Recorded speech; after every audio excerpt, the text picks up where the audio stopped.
Romain Dobré est avec nous aussi pour Bourse Direct. Bonjour Romain, ravi de vous retrouver. Bonjour, On le disait, rien de méchant, mais le CAC 40 sous-performe un peu les autres marchés européens cet après-midi. Oui, effectivement, et puis vous le décriviez, un contexte macroéconomique qui n'est pas extraordinaire. Je vous confirme que je reste un peu sceptique sur ce marché quand on observe justement l'état des forces en présence en ce début d'échéance du mois d'octobre, puisque c'était la clôture du contrat sur le futur sur échéance septembre vendredi. On évoquait ensemble un possible contre-pied et un manque de soutien et un effet technique lié à l'échéance jeudi. Il s'est confirmé vendredi avec un marché qui s'est bien retourné et qui a été retesté des niveaux d'alerte. Et puis, si la moyenne du nombre de contrats futurs sur l'Eurostoxx, c'est 3 400 000 depuis 3 ans. On entame ce mois d'octobre avec 2 188 000 contrats futurs ouverts. C'est la plus petite position ouverte que j'ai relevée sur l'indice Eurostoxx en nombre de contrats futurs. Donc en haut de marché, ça ne veut pas dire que c'est un mouvement baissier, puisque ça ne veut pas dire qu'il y a de la pression baissière, mais ça veut dire que les opérateurs n'ont pas reconduit 27% de la position ouverte, près d'un tiers du nombre de contrats futurs qui n'ont pas été reportés, qu'ils soient acheteurs ou vendeurs. Mais dans tous les cas, ça montre que les opérateurs sont très, très en retrait, malgré toute la séquence qu'on a passée, Jackson Hole, Nvidia, et puis les deux banques centrales, des indices qui sont contre des niveaux de résistance autour de niveaux clés, et donc on est dans une séquence un peu entre deux eaux, avec un risque de baisse qui est quand même à prendre en compte, notamment compte tenu des ratios de couverture qui sont très faibles aux États-Unis. Alors effectivement, les États-Unis, il faut les suivre de près. En plus, on a les gouverneurs des membres de la Fed qui s'expriment cette semaine. 9 membres de la Fed vont s'exprimer tout au long de la semaine. Il faudra vraiment suivre leur expression. On a celui de Chicago là, qui s'est exprimé il y a quelques minutes et qui appelle à beaucoup plus, ce sont ces termes, beaucoup plus de baisse de taux encore l'an prochain. Voilà ce qu'il demande pour essayer de contrer un éventuel affaiblissement du marché de l'emploi. Donc il pousse pour davantage de baisse de taux encore.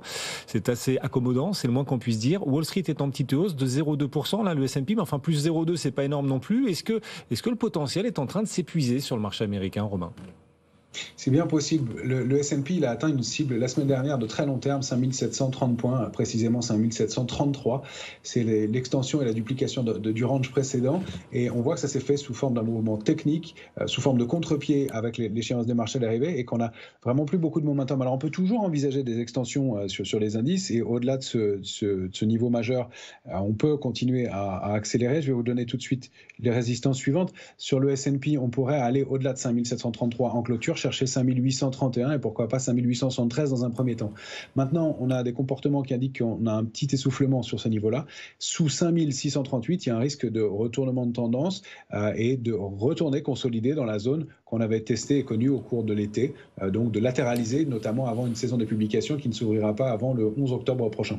Alors, parmi les courbes qu'on suit là, ces derniers jours, il y a quand même celle du gaz naturel. On sort d'un aller-retour assez invraisemble ces derniers jours. Une sorte de forte montée, forte descente. Là, techniquement, on en est où? Qu'est-ce qu'il faut faire? Mais nous, on s'est positionné à l'achat sur le gaz naturel. On avait détecté un possible mouvement au-delà d'un support. Je vais vous parler, pour vous donner les niveaux, du futur gaz qui est d'échéance octobre, qui se terminera dans 3 jours. Ce sont des contrats à terme qui permettent de négocier le gaz. Le cours actuel est de 2,57. Le gaz, il a rebondi sur un gros support à 2,10 avec des divergences. Il a validé une structure de retournement haussière de long terme et il est en train de déborder 2,46,5, franchement, avec du volume. Par ailleurs, on a un autre élément intéressant, c'est la position nette spéculative. Elle était très baissière, il y avait de la pression, et depuis plusieurs semaines maintenant, cette position spéculative diminue, ce qui veut dire que la pression baissière est peut-être en train de se racheter aussi. Et c'est ce qui crée ces mouvements très brutaux qu'on constate. On a eu plus de 5% de hausse sur le gaz à un moment.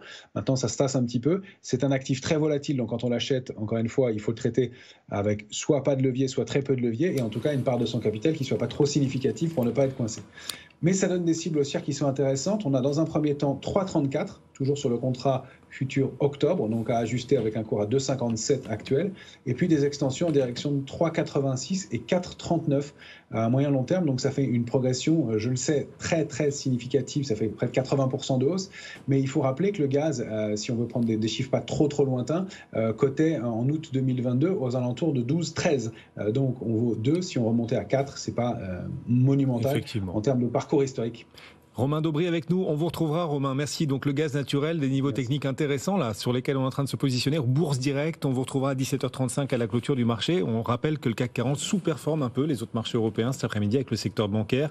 Le luxe surtout dégradé par Bank of America, LVMH ou encore Kering. Et puis un petit poids aussi autour de la France avec ce spread entre les 10 ans français et allemands qui s'écarte un peu, 78 points de base à l'instant. Et on suit aussi le 10 ans espagnol. On en parlera dans un instant parce que le 10 ans français est tout proche, figurez-vous, du 10 ans espagnol. Mais vraiment très très proche. Il se pourrait que la France se refinance à des prix plus élevés bientôt que l'Espagne. On en est là.